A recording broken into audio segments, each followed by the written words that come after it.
All right, welcome back to the Sooner Surge. And today we have a special episode, and we're joined by Heather Dinich, senior writer at ESPN.com, as well as, I don't know, you do a lot on ESPN, many different platforms with ESPN on TV. So just thanks so much for taking time today. We appreciate it. Yeah, no, my pleasure. Happy to join you guys. Yeah, so if you could just kind of tell us just kind of your career, how you got started in journalism, maybe when you felt like you wanted to be in journalism, and then just kind of your career at ESPN. Sure. I'm not normal for a lot of reasons, but career-wise, I'm not normal because I always knew what I wanted to do. And when I was 16 years old, I was working for the Pottsville Republican and Evening Herald, which is my hometown newspaper, and it's right down the street from Yingling Brewery. It's actually like super close to it. And I was putting in wrestling scores and high school track and football and just a lot of what old school newspaper reporters would call agate. And that's where I started. And I was really involved in high school journalism program. We had one of the best in the state. And so I was really fortunate in that I knew my brain worked English and writing and just was not good at math and science. And so it's sort of stay with what you know type thing. And so I chose a college based on its journalism school, which was Indiana University. And at the time, for whatever reason, choosing a university that had a journalism school as opposed to a communications program was important to me. And in retrospect, it doesn't much as I thought it did in my 17-year-old head. But I'm glad I did because I went to IU. They have a great journalism program. And when I was there, Bob Knight got fired. And I was an intern at the Washington Post, a summer intern and a 2-year intern. And so, I mean, really, guys, I was at the right place at the right time for a lot of national sports stories, which was Bob Knight getting fired, Joe Paterno, the worst season in school history. I was there as a college football reporter, a beat writer, covering Penn State for the Center Daily Times when Paterno was 3-9. And then covering Gary Williams for the Baltimore Sun. And, you know, just kind of being around these explosive personalities in coaching ultimately led to where I am today. And I've been at ESPN since November of 2007. My first game assignment was Lloyd Carr's last home game. And here I am covering the college football playoffs. So, yeah, Heather. So kind of as you have evolved through your journalism career, you know, whenever you started at 16 years old, could you ever have imagined yourself eventually getting a job at ESPN? No, not in a million years. I mean, not just working at ESPN, but being on TV as much as I am. I was a print journalism major, just old school mentality about it. And I now realize why there are broadcast journalism majors. It's extremely difficult. It's a whole different job, and I'm still learning about it as I go. Like, for example, this year was the first college football season that I took a train to New York every week in the fall and was in studio for Get Up. That was totally different part of my job, and I loved it, and I hope I get to do it again this fall. But no, it really wasn't on my radar. And I think a lot of it has so much to do with the fact that it seems so much about TV that I never really thought, man, I could get to ESPN.com and be a college football writer. And they reached out to me when I was at the Baltimore Sun because they were starting at the time what was called the Blog Network, and they were hiring a reporter to cover each conference. And because I was covering Maryland at the time, football and basketball, they reached out to me to be the ACC writer. And so that was my first job at ESPN, was covering specifically the ACC.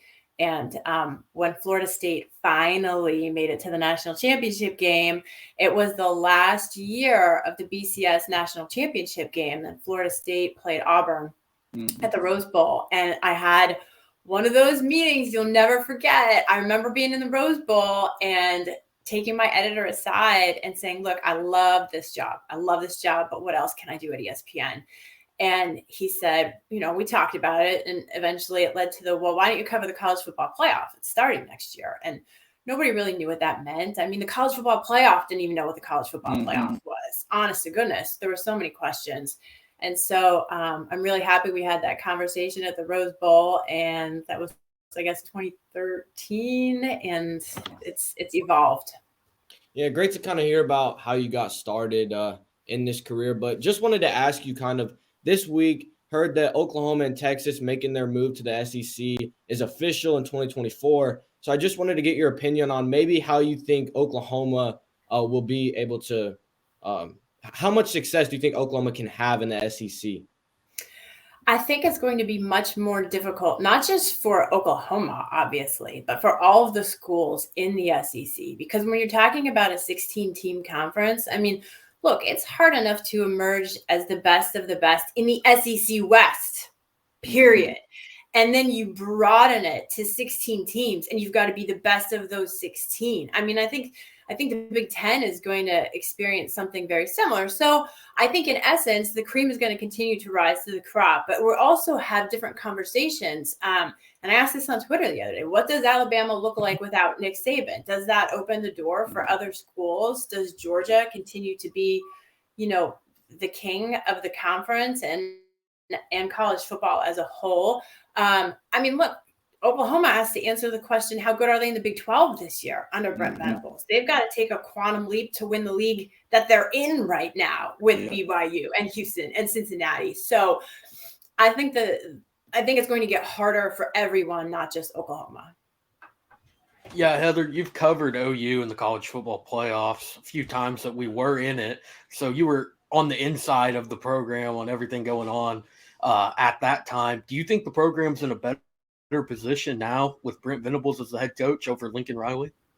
I think time will tell. I mean, as we sit here right here this skinny minute, the answer is no, because they weren't very good last year, right? But I also think that their expectations are too high on first-year coaches, unfairly so, especially at programs like Oklahoma and Notre Dame, and insert your blue blood program here, right?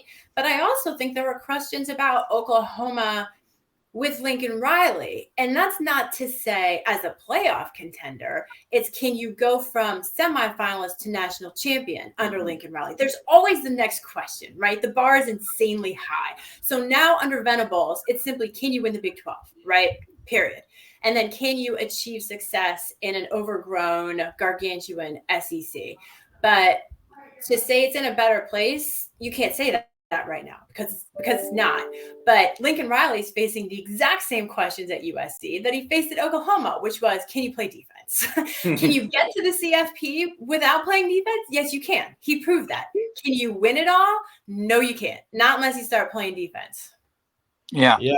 Talked about in the Oklahoma and Texas going to the SEC in 2024. You mentioned USC and UCLA to the Big Ten in 2024, and then also in 2024, the college football playoff expansion. So just with all those changes going on in 2024, do you think that's going to be good for college football? I think it's going to be exciting for college football fans because with 12 teams in the mix, we're going to be talking about so many more teams deep into November. And that's what makes college football fun. I mean, as somebody who's talking ad nauseum on TV, on the radio about the college football playoff in that month when the sport is at its peak, I love talking about Utah. And whatever other team is out there that we're not usually talking about, whether it's Cincinnati or whatever team is in the mix, TCU was fun, right? Everybody jump on that bandwagon because we don't talk about TCU. It's just exciting to add some freshness to the playoff picture. And that's exactly what expansion is going to do. But with that being said, we're going to be talking about the same teams when it matters the most. And I think college football fans need to realize that yes, this expanded playoff is going to allow that group of 5 champion into the conversation, having to be perfect like Cincinnati was with a win against Notre Dame that made the difference in the end and all the stars aligned, right? But you're still going to have these beefed up SEC and Big Ten conferences where Ohio State, USC,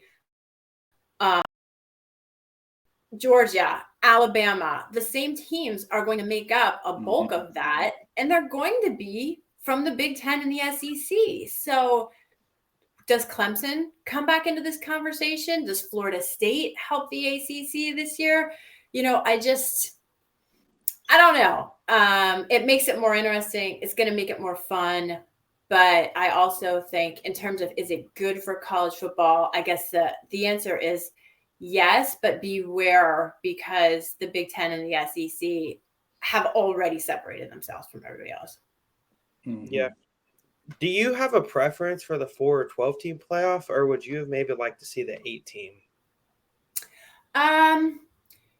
Just in covering this, I understand why they went to 12. And one of the reasons I love 4 is because you're getting the best. We can argue all day long who else should be in it with them.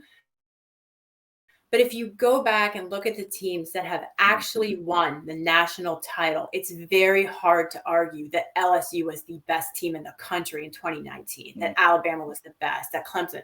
I mean, the list goes on. I would argue this past year that Ohio State and Georgia were the best teams. Yeah. Period. I mean, I can go on about that. But what I don't like about giving conference champions automatic qualifiers is that you can have Purdue somehow on a miracle snowball's chance in hell beat Ohio State. And then you've got this 4 team in the playoff, 4 loss team. Don't tell me that Purdue is one of the best teams in the country just because this happened on that one day. So that's kind of where I hesitate with the conference champion thing in it. I would almost lean towards the Sankey-esque type. Just give me the 12 best teams. Mm-hmm. Yeah, mentioning that, how many SEC teams do you expect in the playoff from like each year after 2024?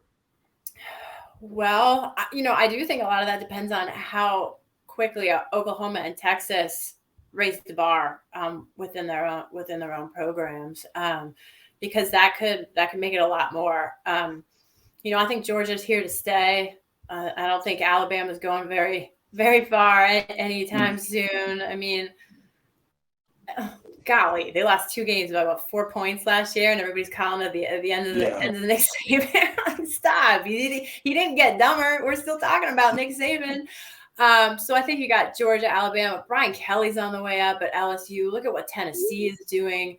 I mean, you're talking about probably 5 solid teams, because you're talking about the top 12 rankings, right? Yeah. You're not talking just about the SEC champions. So, I mean, I think you're looking at 4 or 5 teams easy.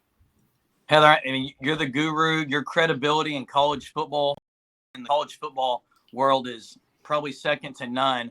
So I wanted to ask you about teams like Clemson. They're a Southeast Conference. I mean, geographically, are we looking at teams like that and maybe Florida State, blue blood programs that eventually could move to the SEC and create, 2 major power conferences? Or do you think that's still a ways away? I do think it's still a ways away, only because the ACC's grant of rights locks those programs in until, I want to say, 2035. But just doing what I do, as long as I've done, if there's one thing I'm sure of, it's that realignment is never over. So I don't. And look, it could happen Pac-12, Big 12 over the next couple of months. Who knows? But the money is the driver of all things. And I think one thing people forget is that in these conversations, which change the landscape of college football, the people who are pulling the strings are university presidents, coaches, players, athletic directors, like the gossip and the scoop, but they got nothing on this. It's the university presidents who make these decisions. And those men and women want to know, how much money am I going to make in this league or that league? And that's where the TV deals come in. And that's why, while everybody's, what's going to happen in the Big 12 and the Pac-12, nobody wants to answer that until the presidents have on their desk, I'm going to make 80 million here and 40 million here. And I'm just throwing out numbers, right? But that's the kind of disparity that they need to see in black and white before they make that type of decision. Do you ever think Notre Dame, I know you follow Notre Dame pretty closely, do you ever think they will get in a conference? Their athletic director, Jack Swarbrick, has said publicly that there are three things that would make them join a conference. And one of them is a financial situation so dire that they would sort of be pushed in that direction. And another one is being left out, something happening with the postseason that just made it unfair or inaccessible. I'm kind of paraphrasing him. Off the top of my head, I can't remember what the third thing was. Might have been like TV deal or something like that. But none of those things, as we sit here today, are on the horizon. Nothing that I see is worthy of scaring Notre Dame into joining a conference. So I think they're going to cling to their independence as long as they can, because the other thing is, well, we look at it through football tunnel vision, which I certainly do. They look at it as a university-wide stance and historic perspective and all that stuff. And I think, again, that goes up to Father Jenkins, to the president of the school. And I just don't see any momentum to budge there anytime soon. Yeah, for sure. So, as you know, as you said in conference realignment, USC and UCLA are both going to the Big Ten conference. Do you think the Pac-12 will be able to survive as a conference with the SEC and Big Ten becoming such powerful conferences? I do think it will survive because the schools that are remaining are no slouches. I mean, as long as Oregon and Washington sign the grant of rights and Arizona and ASU, I mean, Colorado's got Deion Sanders now. Like there is a lot in that league. I mean, golly, I've got three boys. Any one of those boys gets into Stanford, USC, Yeah, like, really.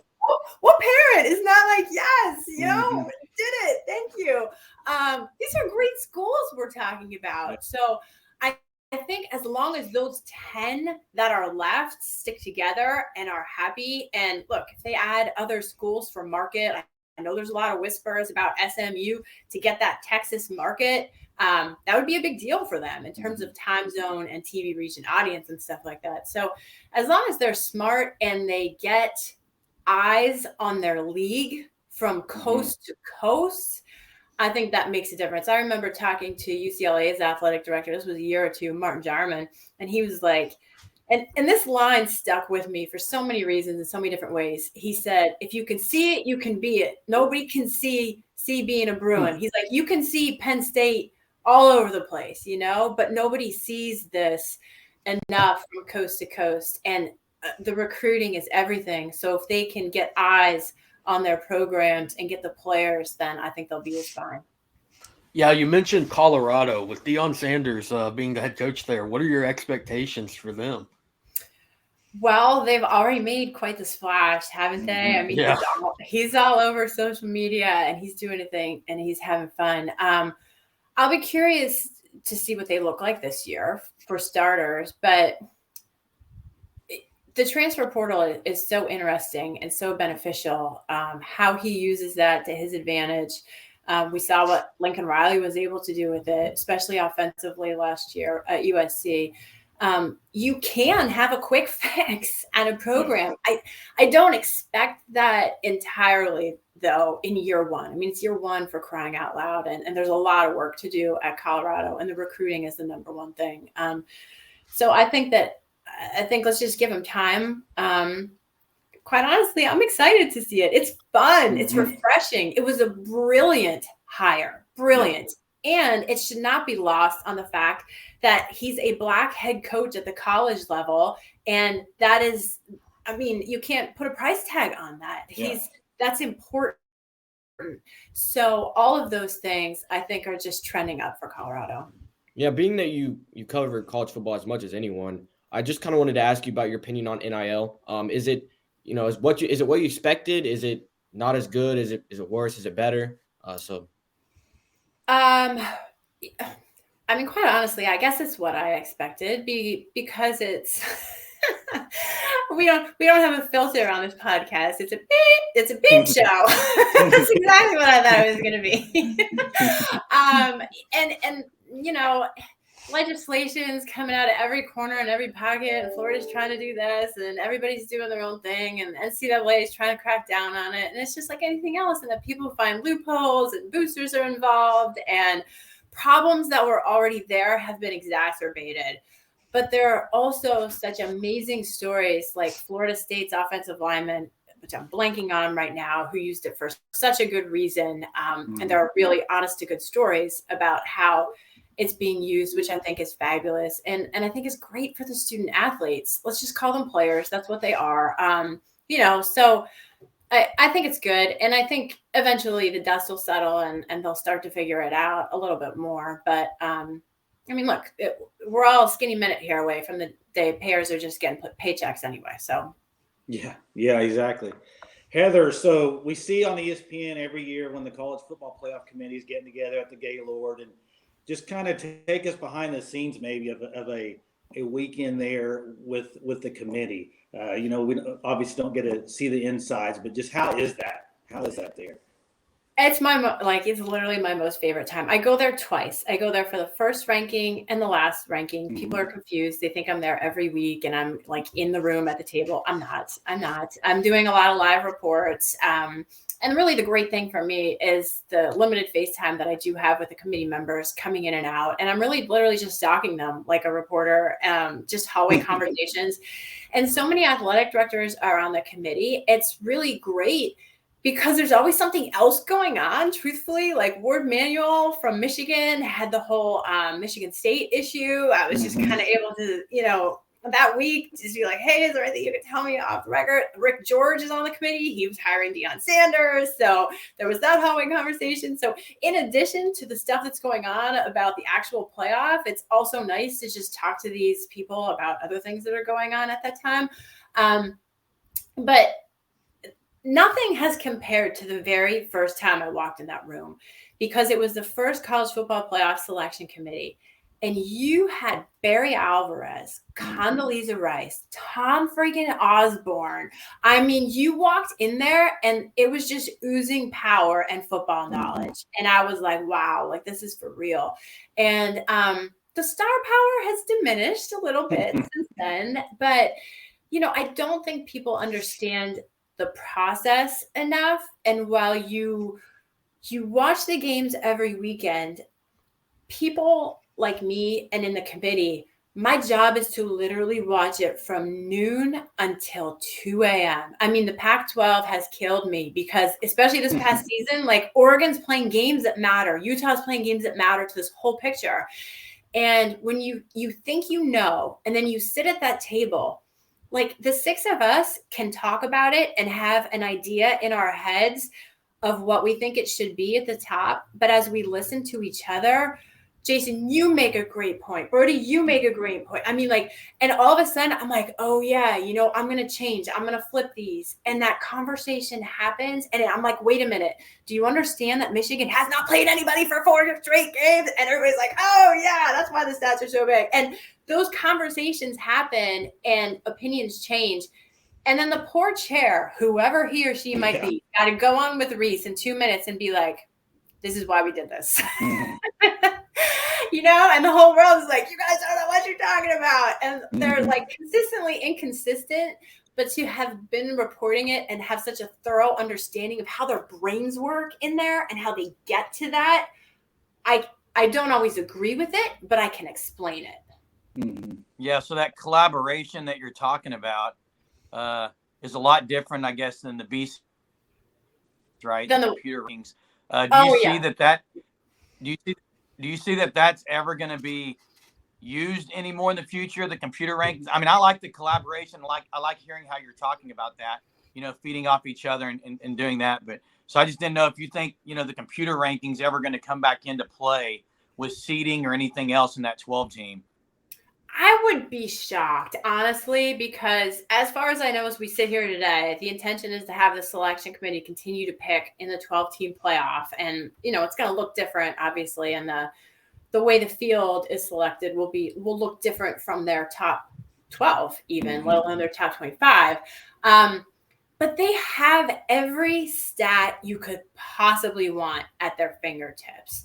And so I think to allow people to match up what they're seeing on film with the stats. I remember Alvarez saying that the first year he was looking at Mississippi State and he was like, I think they're doing this. I see this on film. I'm watching them up front, blah, blah, blah. And then he has his guy look it up on stats, and he's like, yep, it's matching up. The stats are matching up with what I see. So you, in a way, you have the help of the computer, but to be able to have that human perspective say, yeah, you know what? They look great, but they did it against UConn, Hawaii, and insert your cupcake here, right? So I think all of that is important. So that's why I don't think they'll go back to that. Yeah, that's interesting that you say that. I agree.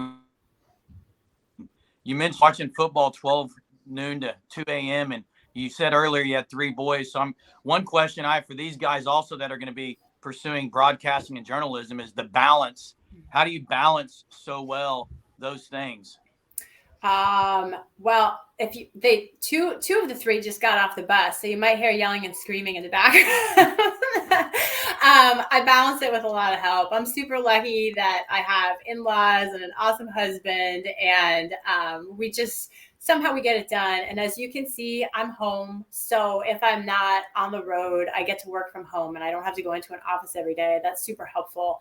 But yeah, it's for all working parents, and everybody knows this. No matter what field you're in, it's a juggle, and it's you need help. You got to ask for help.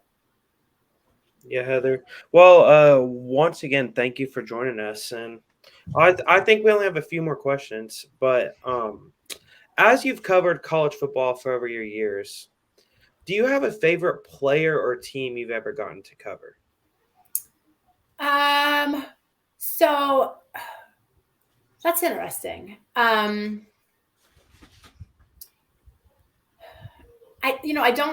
honestly goodness, I mean, like I said, I went to Indiana University. I'm probably the most unbiased college football reporter there is out there because of that. So I really don't have a favorite team, but the team that sticks out in my mind is the 2019 Joe Burrow National Championship team. And not as a favorite team by any stretch of the imagination, but as possibly the best college football team I've seen. I mean, Joe Burrow was outstanding. And I was at that national championship. They won it in New Orleans. I mean, how far were they away from campus? Just that atmosphere, that team. I'll never forget him smoking the cigar in the locker room, being in the locker room after that game. I mean, you couldn't, you had to swim through the smoke because everybody was smoking cigar. It was just a thing you remember. So I think the confidence and the cockiness and just the we are the best, and they were, that 2019 LSU team stands out in my head, but I wouldn't call it a favorite, just one you won't forget. Yeah, so I mean, the OU Texas SEC move pretty much completely finalized. The only thing left is the scheduling format. So, what are your thoughts on what's going to happen in that? Is it going to be a 3-9 form or 3-6 format for 9 conference games? I would be surprised if it's not. I mean, I think what we're ultimately going to see is all conferences drop their divisions. I think the SEC is probably going to play 9 games. That's an educated guess because Greg Sankey has told me that he's emphasized to his athletic directors, let's rotate teams through so they see each other as much as they possibly can, so they're not going 12 years without playing each other like some of them have now. And when you have a 16-team conference, golly, you just want to play the most conference opponents you can. So that just makes the most sense to me. Yeah, so who do you think OU's 3 permanent opponents would be? We know who the 2 are probably after everything Sankey said. What do you think the third one will be? Oh, I don't know. What do you think? I didn't give much thought to that, to be honest. Oh, I know it's obvious we're playing Texas. That's Yeah. the rivalry. And then I saw your thing on Sankey with Mizzou, OU Mizzou. And so really I've seen Florida. That's what I'm kind of leaning. I just wanted to get your thoughts on that. I mean, I think that's a good guess. I don't know. What would Oklahoma fans want to see most? I would love to see A&M, but I don't think that's Yeah. I want to see Florida due to just pure Florida or LSU due to recruiting purposes because Louisiana and Florida are such big recruiting hotbeds, and OU starting to expand now that they're going to the SEC. So I think that could help OU a lot. Yeah, no, that makes sense. Well, Heather, really appreciate you taking the time to join us today. And thanks again. Yeah, my pleasure, guys. Thank you so So much. honored, very honored, Heather. Yeah, thank you. Thanks, guys.